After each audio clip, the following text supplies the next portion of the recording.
Me llamo Sofía Márquez. Tengo 41 años. Y la última vez que mi padre me vio, yo estaba sangrando en la entrada del garaje después de que me lanzara la bolsa de lona a la cara y me dijera que no volviera nunca más vistiendo ese uniforme. De eso hace 23 años. Hoy estoy de pie al fondo de la Catedral de Santa María, viéndole pronunciar el panegírico de mi madre con una voz que tiembla por un dolor que él cree que nadie más entiende. No sabe que estoy aquí. Ninguno de ellos lo sabe. El programa del funeral que tengo en mis manos muestra una foto de mamá de la Navidad pasada, la Navidad a la que, una vez más, no fui invitada. Está sonriendo, rodeada de mis 3 hermanos y sus familias. 22 personas en total. Hay un espacio vacío en el sofá donde alguien fue recortado. Ese alguien era yo, de una foto que mi hermano menor, Miguel, publicó en Facebook antes de que papá le obligara a quitarla. Me enteré del cáncer de mamá por una historia de Instagram de la mujer de Miguel, una mención casual de fondo en un vídeo de una barbacoa familiar, rezando para que la quimio de mamá Márquez fuera bien. Eso fue hace 6 meses. Murió hace 3 días. Miguel me llamó ayer con la voz quebrada, para darme los detalles del funeral. Papá no quiere que vengas, me susurró por teléfono. Pero pensé que debía saberlo. Llevo 2 horas en la ciudad, alojada en un hotel en las afueras, cerca de la autopista. Mi uniforme de gala cuelga en el armario, planchado y listo. Pero ahora llevo ropa de civil. Pantalones negros, una blusa sencilla, el collar de perlas de mi abuela. Nada que grite Armada Española. Nada que me delate antes de que esté preparada. Desde donde estoy, puedo ver el perfil de la cara de papá. 68 años ahora, pelo plateado y todavía con los hombros anchos como el defensa central que fue en el instituto, el rostro que se enrojeció de ira cuando le dije que me alistaba en la armada en lugar de estudiar enfermería como él había planeado. Nunca llegarás a nada en esa maldita armada, me había gritado. Estás tirando tu vida por la borda por una fantasía progre. Lo último que me dijo mientras me limpiaba el labio sangrante en la entrada de su casa fue: no vengas arrastrándote cuando fracases. Estás muerta para mí. No fracasé. 23 años. Escuela Naval Militar, entre el 10% de mi promoción. Escuela de Especialidades de la Estación Naval de La Graña. 2 misiones en el Cuerno de África. El mando de mi propia fragata a los 32. Galones de capitán de fragata a los 35. Contraalmirante a los 38, lo que me convirtió en una de las oficiales generales más jóvenes de la historia reciente de la Armada. Y a través de todo ello, silencio desde casa. Ni una palabra cuando mi ascenso salió en la Revista Española de Defensa. Ni una llamada cuando testifiqué ante la Comisión de Defensa del Congreso de los Diputados sobre la preparación naval. Ni siquiera un acuse de recibo. Cuando recibí la Gran Cruz del Mérito Naval de manos de la propia ministra de Defensa, mi madre lo intentó a su manera. Postales de Navidad sin remite. Siempre con el matasellos del pueblo de al lado. Las escribía a mano. Pensando en ti, cariño. Con amor siempre, mamá. Nunca nada sobre papá. Nunca nada sobre volver a casa. Solo esas cuidadosas palabras que me hacían saber que recordaba que yo existía. La última postal llegó hace 3 años. Después de eso, nada. Debería haber presionado más. Debería haber vuelto a casa de todos modos, forzado una confrontación, exigido mi lugar en la mesa. Pero el orgullo es algo terrible. Me dije a mí misma que no los necesitaba, que la Armada era mi familia ahora. Me sumergí más profundamente en mi trabajo, acepté las misiones más difíciles, los mandos más exigentes. Si mi propio padre pensaba que yo no valía nada, le demostraría al mundo entero que estaba equivocado. La voz de papá se quiebra mientras habla de la fortaleza de mamá, su devoción a la familia, como nunca se rindió con la gente que amaba. La hipocresía de sus palabras me oprime el pecho. Está describiendo a una mujer que enviaba postales de Navidad secretas a su hija exiliada mientras se sentaba a su mesa, escuchándole maldecir mi nombre. Mi hermano Jaime está en primera fila con su mujer y sus 3 hijos. David se sienta a su lado con sus 2 niños. Miguel, el más joven, no deja de mirar hacia el fondo de la iglesia. Sabe que podría venir. Es el único que alguna vez desafió a papá lo suficiente como para mantenerse en contacto, enviándome fotos de sus hijos, contándome sobre sus partidos de fútbol y las funciones del colegio. Pero ni siquiera Miguel sabe en qué me he convertido. Para él, sigo siendo su hermana mayor que envía postales de cumpleaños desde algún lugar de la Armada. Sabe que soy oficial, pero cree que probablemente seré teniente de navío o quizás capitana de corbeta a estas alturas. Algo respetable, pero no extraordinario. Ninguno de ellos sabe que hace 3 meses estaba en una sala del Ministerio de Defensa presentando opciones de estrategia naval al Estado Mayor de la Defensa. Ninguno de ellos sabe que mi firma está en protocolos de seguridad marítima que protegen la mitad de las rutas comerciales del mundo. Ninguno de ellos sabe que cuando los dignatarios extranjeros visitan las instalaciones navales españolas, se me presentan como la contraalmirante Márquez, una de nuestras oficiales generales más distinguidas. La misa termina con una melodía solemne tocada por un gaitero, la favorita de mamá. La familia sale primero y yo me escabullo por una puerta lateral para evitar la línea de condolencias. Presentaré mis respetos en la tumba desde la distancia. El cementerio de Catabois está a 10 minutos en coche de la iglesia. Aparco mi coche de alquiler detrás de un cobertizo de mantenimiento desde donde puedo ver el lugar del entierro pero sin ser vista. La Armada me enseñó a tener paciencia, a esperar el momento exacto. Llega el cortejo. El coche fúnebre, los coches de la familia, una modesta fila de amigos y vecinos. Papá parece más pequeño aquí, disminuido por la realidad de enterrar a su esposa de 45 años. Mis hermanos lo flanquean como guardaespaldas, sus rostros marcados por ese dolor particular de los hombres que no saben cómo llorar en público. El servicio junto a la tumba es breve. El padre Alonso dice unas palabras sobre el descanso eterno y la misericordia de Dios. El ataúd de mamá es de roble blanco sencillo, cubierto de rosas y paniculata. Flores que cultivaba en su jardín cada verano. Recuerdo ayudarla a plantarlas cuando yo tenía 8 años, llenándome las uñas de tierra mientras ella tarareaba y me contaba historias de cuando tenía mi edad. A medida que el servicio concluye y la gente comienza a dispersarse, veo mi oportunidad. Espero a que la multitud se reduzca hasta que solo quede la familia alrededor de la tumba. Entonces camino sobre el césped, mis tacones chasqueando en los senderos de grava. Miguel me ve primero. Su rostro se vuelve pálido, luego aliviado, y después aterrorizado, todo en rápida sucesión. Toca el brazo de Jaime, le susurra algo. Jaime levanta la vista, le da un codazo a David. Mis 3 hermanos me están mirando ahora, congelados entre acercarse y huir. Papá está de espaldas a mí, hablando en voz baja con el padre Alonso. No ha notado el cambio en el ambiente. No ve las expresiones de sus hijos ni la forma en que otros asistentes han comenzado a susurrar y señalar. Me detengo a unos 3 metros del ataúd de mamá, lo suficientemente cerca para ser vista, lo suficientemente lejos para correr si esto sale mal. Hola, papá.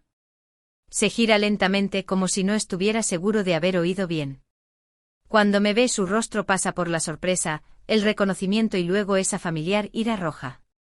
¿Qué demonios haces aquí? Despidiéndome de mi madre.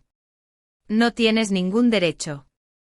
Su voz es más alta ahora, lo suficientemente aguda como para cortar el silencio del cementerio. Ella no es tu madre. Renunciaste a ese derecho cuando te marchaste de esta familia. Tenía 18 años. Tú me echaste. Tú tomaste tu decisión. Se acerca a mí y puedo ver a mis hermanos tensarse, listos para intervenir si esto se intensifica. Elegiste ese uniforme por encima de tu familia. Elegí el servicio por encima de tu aprobación. Hay una diferencia. La gente nos mira ahora. El padre Alonso ha retrocedido, dándonos espacio, pero manteniéndose lo suficientemente cerca como para mediar si es necesario. Veo a la mujer de Jaime acercar a sus hijos, preparándose para protegerlos de lo que sea que esté a punto de suceder. Servicio, escupe papá. 23 años y, ¿qué tienes que mostrar? Sigues jugando a los soldaditos. Mientras tus hermanos construyeron vidas de verdad, criaron familias de verdad. Las palabras golpean como siempre lo hacen. Como cada conversación que nunca tuvimos, cada logro que nunca reconoció. Pero ya no tengo 18 años. No soy la chica asustada que solía encogerse cuando su voz se alzaba. ¿Quieres saber qué tengo que mostrar?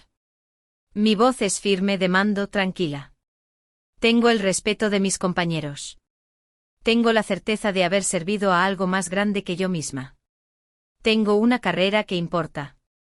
Carrera, se ríe, pero no hay humor en ello. ¿Qué eres ahora, una especie de sargento? ¿Una teniente que todavía recibe órdenes de gente que realmente importa? Miguel da un paso adelante. Papá, por favor. No, lo interrumpe papá. Ella quiere que esto se trate de su historial de servicio. Bien. Hablemos de lo que ha logrado mientras su madre se moría. Hablemos de cómo estaba demasiado ocupada jugando a la armada para volver a casa cuando importaba. La acusación aterriza como un golpe físico. Porque no se equivoca. Debería haber vuelto a casa cuando me enteré del cáncer. Debería haber luchado más para ser incluida, para estar presente para la mujer que me envió postales de Navidad secretas durante 23 años. Tienes razón, digo en voz baja. Debería haber estado aquí. Debería haber luchado por estar aquí. Independientemente de lo que tú sintieras al respecto. Por un momento papá parece sorprendido por la admisión. Luego su expresión se endurece de nuevo. Demasiado tarde para arrepentimientos. Ahora se ha ido y te lo perdiste. Igual que te perdiste todo lo demás que importaba en esta familia. Ya es suficiente. Jaime finalmente habla, su voz tensa por la vergüenza. Es el funeral de mamá. Podemos no hacer esto aquí. Pero papá ya está en racha. 23 años de resentimiento derramándose sobre la tumba de mamá. Pues que lo oiga. Que oiga lo que su gran carrera militar le costó. Eligió a extraños por encima de la familia. Eligió un sueldo del gobierno por encima de estar aquí cuando su madre la necesitaba. Elegí servir a mi país. Mi voz se está volviendo más fuerte a pesar de mis esfuerzos por mantener la calma. Elegí hacer algo significativo con mi vida en lugar de quedarme en este pueblo viéndolo morir. ¿Significativo? El rostro de papá está morado ahora. ¿Quieres algo significativo? Jaime dirige la empresa de construcción más grande de la provincia. David es gestor inmobiliario. Miguel es maestro formando mentes jóvenes cada día. Eso es significativo. Lo que tú haces es seguir órdenes y fingir que importas. El cementerio se ha quedado en silencio a nuestro alrededor. Incluso los jardineros han dejado de trabajar para ver este drama familiar desarrollarse sobre una tumba reciente. ¿Crees que no importo? La pregunta sale más cortante de lo que pretendía. Creo que eres una mujer de 30 y tantos jugando a ser soldado mientras tu verdadera familia siguió adelante sin ti. ¿30 y tantos? Ni siquiera sabe qué edad tengo. No sabe que tengo 41. No sabe nada de los años que han pasado desde que me fui de casa. Tengo 41 años, papá. 41 años y ni siquiera sabes eso de mí. Se encoge de hombros como si mi edad fuera irrelevante. 41 y todavía pretendiendo que un uniforme te hace especial. Todavía pensando que el ejército te va a dar un gran propósito cuando en realidad solo eres otro engranaje en una máquina a la que no le importas una mierda. Es entonces cuando lo oigo. El bajo estruendo de vehículos acercándose rápidamente. Múltiples motores, camiones pesados por el sonido. Cada vez más cerca. Sonrío. No puedo evitarlo. ¿Qué es tan gracioso?, exige papá. Nada. Solo me preguntaba si todavía crees que a la armada no le importo una mierda. El primer Bamtak aparece en la curva de la carretera del cementerio, seguido por otro y luego otro. 3 vehículos en total, todos con pequeñas banderas de España ondeando en sus antenas. Conducen despacio, respetuosamente, pero con un propósito inconfundible. ¿Qué diablos es esto?, pregunta David. El vehículo principal se detiene a unos 15 metros de nuestro grupo. El motor se apaga y el silencio que sigue se siente eléctrico. Entonces la puerta del conductor se abre y sale el capitán de fragata Rodríguez, mi antiguo ayudante. Viste el uniforme de gala, con las medallas brillando bajo el sol de la tarde. Le sigue la capitana de corbeta Elena Chen, mi actual jefa de Estado Mayor. Luego el suboficial mayor Ramos, que sirvió bajo mi mando en la fragata, almirante Juan de Borbón. Uno por uno emergieron de los 3 vehículos.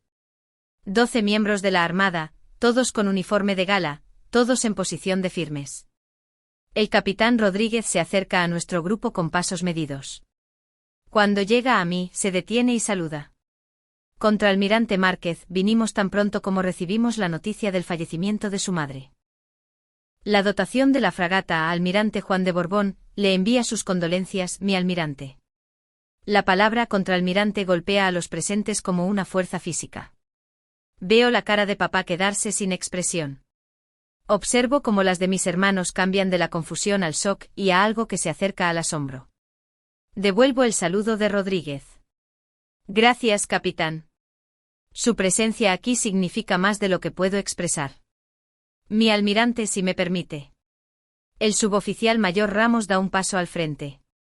Es un hombretón, 30 años en la Armada, el tipo de marino que lo ha visto todo y no ha temido nada. Su voz resuena en todo el cementerio cuando habla. Serví bajo el mando de la contraalmirante Márquez durante 3 años a bordo de la Almirante Juan de Borbón. Nos lideró a través de algunas de las operaciones más desafiantes en el Cuerno de África. Siempre poniendo a su dotación primero, siempre luchando por lo que era correcto. Hace una pausa, mirando directamente a mi familia. Es una de las mejores oficiales bajo las que he servido. Un honor para el uniforme y para la Armada Española. El silencio que sigue es ensordecedor. Papá está allí de pie con la boca ligeramente abierta, mirando a los 12 marinos uniformados en posición de firmes alrededor de la tumba de mi madre. Puedo verle haciendo cálculos, tratando de reconciliar a la sargento que imaginaba con la contraalmirante de la que está oyendo hablar. Almirante, la voz de Miguel es apenas un susurro. Contraalmirante, aclara Rodríguez. La contraalmirante Márquez actualmente supervisa las operaciones navales de toda la cornisa cantábrica y atlántica. Jaime hace un sonido como si le hubieran dado un puñetazo en el estómago. David solo mira fijamente. Papá parece que me está viendo por primera vez. La capitana de corbeta Chen se adelanta con una bandera de España doblada. Mi almirante, sabemos que su madre no era militar, pero queríamos presentarle esta bandera en su honor, por haber criado a una hija que ha servido a su país con tanta distinción. Mis manos tiemblan ligeramente mientras acepto la bandera. 23 años de ira, dolor y orgullo, todo envuelto en este momento junto a la tumba de mamá. Gracias, comandante. Esto habría significado todo para ella. Me vuelvo para mirar a mi familia, con la bandera apretada contra mi pecho. Papá me mira como si fuera una extraña, lo que supongo que soy. La hija que echó tenía 18 años, estaba asustada y desesperada por su aprobación. La mujer que está aquí ahora es una oficial general de la Armada Española, responsable de la seguridad y preparación de docenas de buques y miles de marinos. Quería saber qué he logrado, digo en voz baja. He comandado una fragata en operaciones de combate. He sido responsable de la seguridad de 300 marinos bajo mi mando. He testificado ante el Congreso de los Diputados en asuntos de seguridad nacional. He recibido condecoraciones de la ministra de Defensa y del jefe de Estado Mayor de la Armada. Papá abre la boca, pero no le salen las palabras. Pero tienes razón en una cosa, continuó. No estuve aquí cuando mamá se estaba muriendo, y eso es algo con lo que tendré que vivir el resto de mi vida. No porque no importe, sino porque dejé que el orgullo me mantuviera alejada de la persona que más importaba. La ceremonia de la bandera continúa a nuestro alrededor. Mis marinos se forman mientras el capitán Rodríguez lee una breve mención honorífica en memoria de mi madre y en reconocimiento a mi servicio a la nación.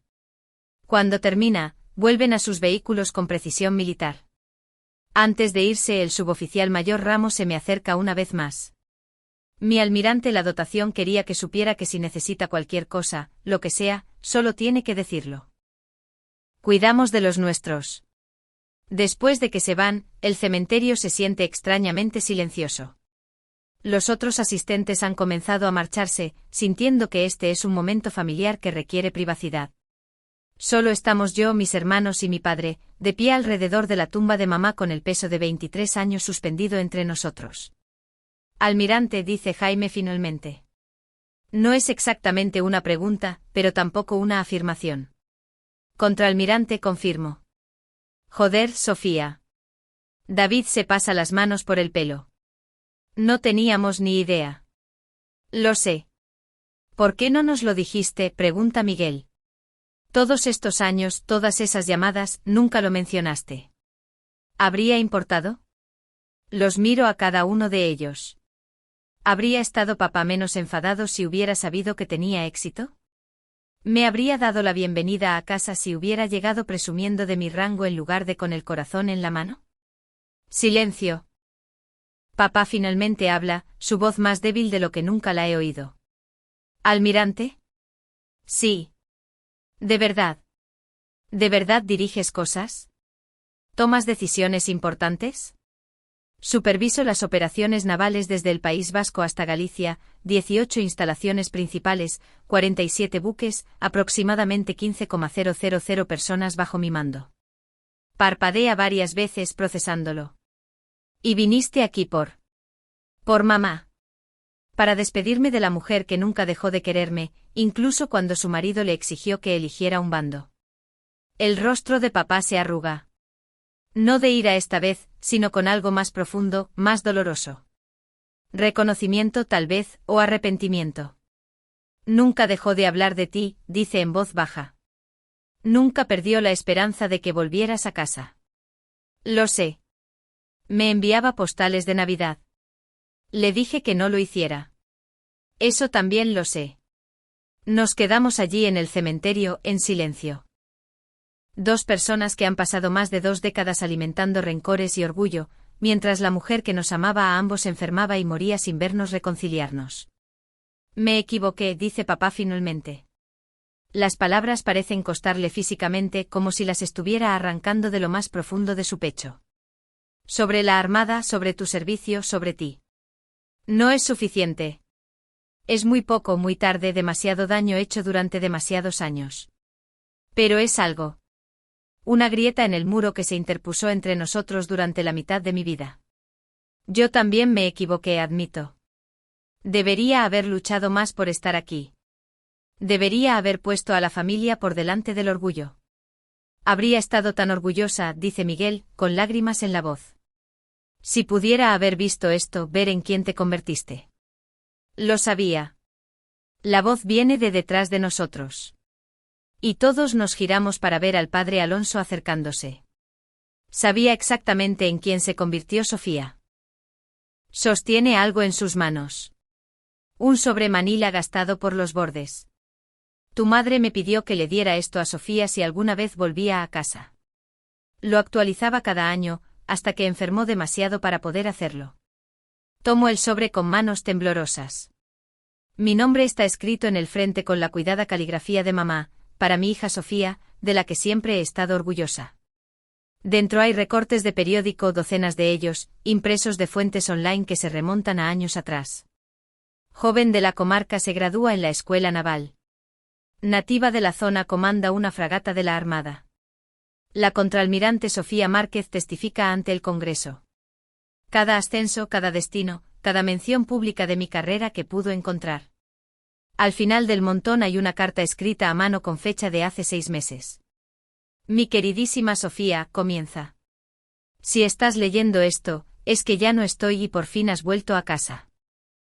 Quiero que sepas que no pasó un día sin que estuviera orgullosa de ti. No pasó un día sin que rezara por tu seguridad y tu éxito. La ira de tu padre venía del miedo.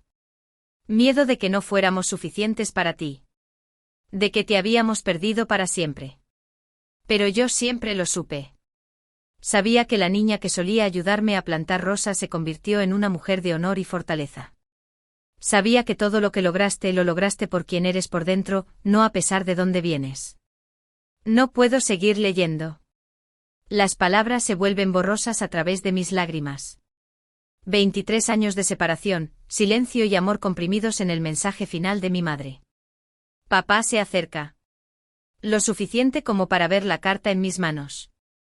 Llevaba la cuenta de todo, dice en voz baja. Cada artículo, cada mención. Me los enseñaba y yo. Yo le decía que los tirara. Pero no lo hizo. No, nunca lo hizo. El sol está bajando ahora, proyectando largas sombras sobre el cementerio. Los jardineros esperan pacientemente a que nos vayamos para poder terminar su trabajo, pero nos dan espacio para llorar y sanar y quizás empezar a perdonar. Tengo que volver a Madrid mañana, les digo. Pero me gustaría volver para las fiestas, quizá. Sí. Si quisierais. Jaime habla primero. Queremos. David asiente. Los niños deberían conocer a su tía. Deberían saber lo que ha conseguido. Miguel simplemente me abraza fuerte e intenso, un abrazo con 23 años de retraso. Papá parece más viejo que esta mañana, disminuido por el dolor y el peso de sus propios errores. Cuando habla, su voz es apenas un susurro. Lo siento, Sofía. Siento no haber sido el padre que merecías.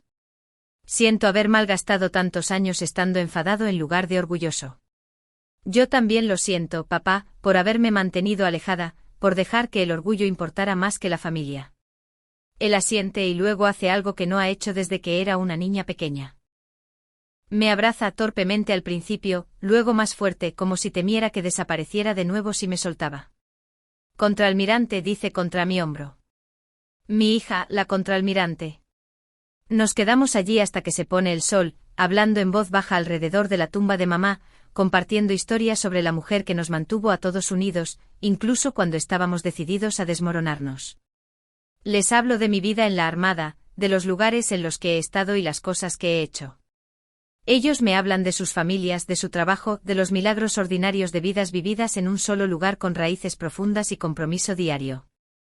Cuando finalmente nos vamos, no soy la misma persona que entró en ese cementerio. No soy la joven de 18 años enfadada que se fue de casa con un labio sangrante y un corazón lleno de resentimiento. No soy la mujer exitosa pero aislada que construyó muros alrededor de sus logros para protegerlos de la desaprobación de su padre. Soy la contraalmirante Sofía Márquez, hija de Roberto y María Márquez, hermana de Jaime, David y Miguel. Soy una mujer que aprendió que a veces la mayor victoria no es demostrar que tienes razón, sino encontrar el valor para tender un puente sobre el espacio entre lo que se perdió y lo que aún se puede salvar. El programa del funeral de mamá sigue en mi bolso. Esa foto de la Navidad familiar en la que me recortaron. Pero la próxima Navidad, si Dios quiere, habrá una nueva foto. Una con un espacio vacío lleno. Un círculo completado. Una familia que aprendió demasiado tarde que el amor es más fuerte que el orgullo y el perdón más poderoso que la necesidad de tener razón. Lo último que hago antes de irme de la ciudad es pasar por la floristería y encargar un centro para la tumba de mamá. Rosas y paniculata, como las flores que plantamos juntas cuando yo tenía 8 años y el mundo parecía lleno de infinitas posibilidades. La tarjeta dice, para mamá, que nunca dejó de creer. Tu hija, la contraalmirante, te quiere para siempre.